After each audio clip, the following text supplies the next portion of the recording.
Good evening and welcome to 1010, your top 10 news in 10 minutes. I'm Andy Hong. Thanksgiving and Black Friday is all said and done, and now we're entering December, which means we get to change the background again. How do you guys like our new background? It's I like to call it the depressingly realistic depiction of Los Angeles in the winter. Don't worry, we'll come up with something more delusional once it's acceptable to be hyped about the holidays. On Friday, a 5-hour standoff between a gunman and police at a Colorado Planned Parenthood center ended when the shooter surrendered. The suspect has been identified as Robert Louis Deere, a 57-year-old North Carolinian.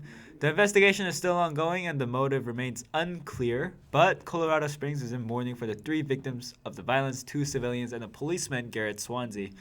9 others have been wounded and are undergoing treatment. President Obama once again expressed frustration at the inability of the United States to take deadly weapons off the streets, but that is the only political issue at hand with the incident.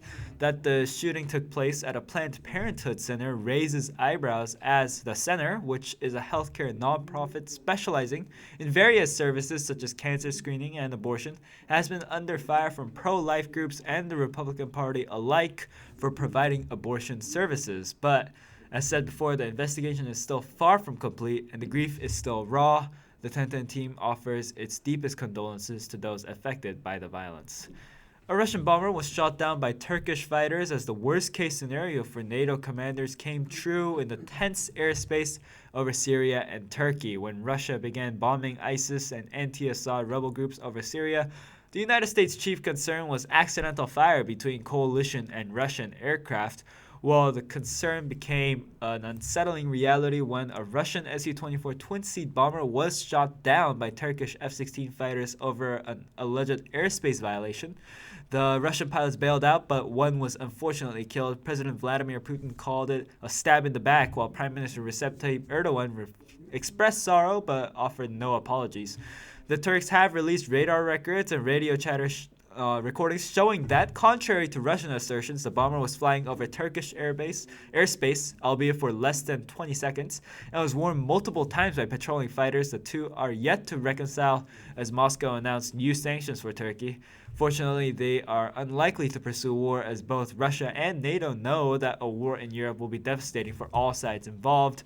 Turkey really has its hands full, as it has been splitting from within due to its vague stance on Kurds. The Turks are fighting the Kurdish rebel group PKK, but are fighting alongside Kurds when bombing ISIS. As a testament to the division, a pro-Kurdish lawyer was killed by a gunman, sparking protests in Istanbul. In any case, these are dark times for the country and the region as a whole. Towards the west, France continues its hunt for Salah Abdeslam, the 26-year-old Belgian who is, according to the BBC, only one of the Paris attackers who is known to have survived.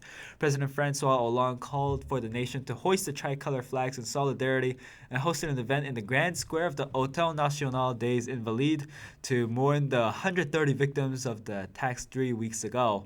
Hollande also once again declared war on ISIS, although the French aircraft carrier Charles de Gaulle's Air Wing has been flying strikes since Monday.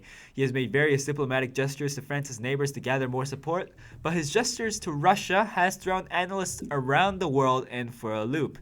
It's like a really complicated soap opera. The United States has a coalition going off fighting ISIS and Assad, and the Russians are fighting ISIS with Assad and Iran. So the two powers are fighting against each other in terms of Assad, but together against ISIS. And then Turkey put the two sides directly at odds, while France extended a hand toward Russia, although the Assad matter is still undecided.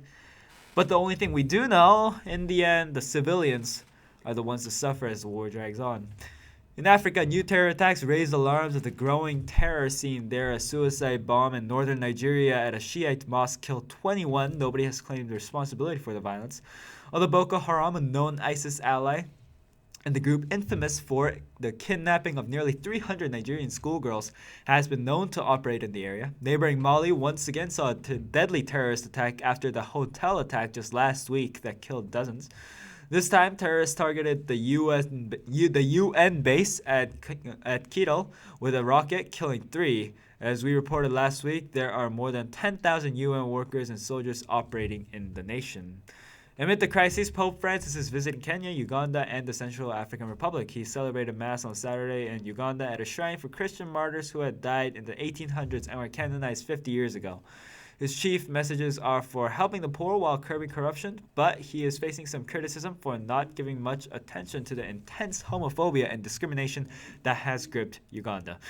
Meanwhile, Republican presidential candidate Ben Carson visited the Azraq refugee camp in Jordan for displaced Syrians. Carson has been ardently against accepting Syrian refugees into the United States, and so he advocated a position for having neighboring states harbor the refugees, which is not an outrageous point since the Gulf states have pulled minimal weight in terms of sheltering those escaping war in Syria. This is a pretty helpful move for the candidate, as he has been shown multiple times to be not as knowledgeable on international matters as some of the other candidates.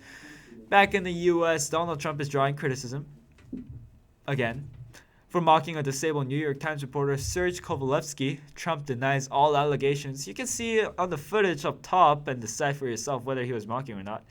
But anyways, Trump has been known for his rhetoric on building a wall between US and Mexico, but it seems like President Obama needs a wall of his own first. Another fence jumper put the Secret Service to shame as Joseph Caputo jumped the rainforest fence with an American flag over his shoulder and a file binder in his teeth and put the White House into lockdown during the president's Thanksgiving dinner.